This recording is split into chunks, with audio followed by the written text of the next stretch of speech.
Hello, everybody. This is Pastor David Newell, and man, I trust you're doing well. My wife and I, we came back recently with some friends to a wonderful trip. We had a great trip to Canada, Western Canada, up in the Canadian Rockies, a trip we had planned for a long time. It's our first trip that we took for 1 week that probably was at least 1 week in the last 15 years, so we needed it. One of the prophets that gave us a word, Isabel Allen, uh, last year said that trips and vacations were in the cards for us. She didn't use the word cards, but they were something that God wanted us to do. And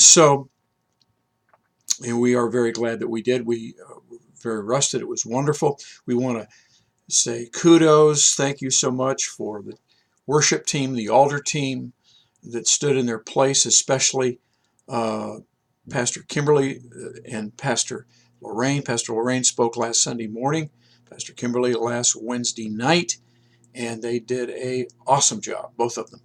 And the worship team did well. Everybody just stood in their place. They did wonderfully, and we just say thank you so much. God bless you. But it's great to be back. I am loaded for spiritual bear. This coming Sunday, you have a great word. I'm going to be talking Sunday about being a good receiver. Because you can only give away what you've received. Being a good receiver. And I just want to give you a little taste, a little foretaste. And first of all, I want to read from Ephesians chapter 2, verse 8. Okay? The Bible says, "For by grace you have been saved through faith." All right? By grace you have been saved through faith. "And not of yourselves, but it is a gift of God, lest any man should boast." So grace basically is what God has already provided for us through Jesus Christ. Faith says, I'll take it. All the promises of God are yes and amen in Christ Jesus. And so both grace and faith are gifts of God. So there's no boasting at all. You have the faith of Jesus, and you respond to the grace of God. Okay? And I just want to give you a little verse here that will really make this come home to you. And I pray that you don't forget this. This is from, if you're taking notes, this is from Matthew chapter 9, beginning in verse 20. Okay? And it says this: "And suddenly a woman who had a flow of blood for 12 years came from behind and touched the hem of his garment," meaning Jesus. "For she said to herself," it's so important that we release our faith by our words. "And she said to herself, if only I may touch his garment, I shall be made well." Another translation, if I can only touch the hem of his garment. "But Jesus turned around, and when he saw her, he said, be of good cheer, daughter, your faith has made you well." And here's the thought that I want to leave you with.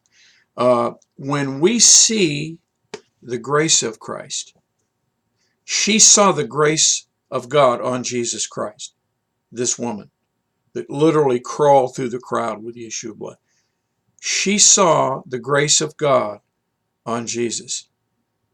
And when we see the grace of God on Jesus and upon him, then he sees our faith. All right? So what did he say? She saw the grace of God and reached out and said, I want that. I'm going to take it. I know I can have it. And she received what her heart desired. And he saw her faith. A lot of times we psych ourselves out. We say, do I have enough faith? Oh, I hope I have enough faith. No, you have the faith. When you see the grace of God that's provided everything that you need for life and godliness, healing, salvation, provision, whatever it might be, when we see the grace of God, it's already been provided, God sees our faith in response. And it's really not our faith, it's the faith of Jesus on the inside. And if you need some corroborating scriptures, Galatians 2:16, Galatians 2:20, in the King James especially. Okay, well look, we're looking forward. We are so glad to be home. It's going to be a wonderful time. We will look for you Sunday at the River of Life. That's our prayer. God bless you is our prayer.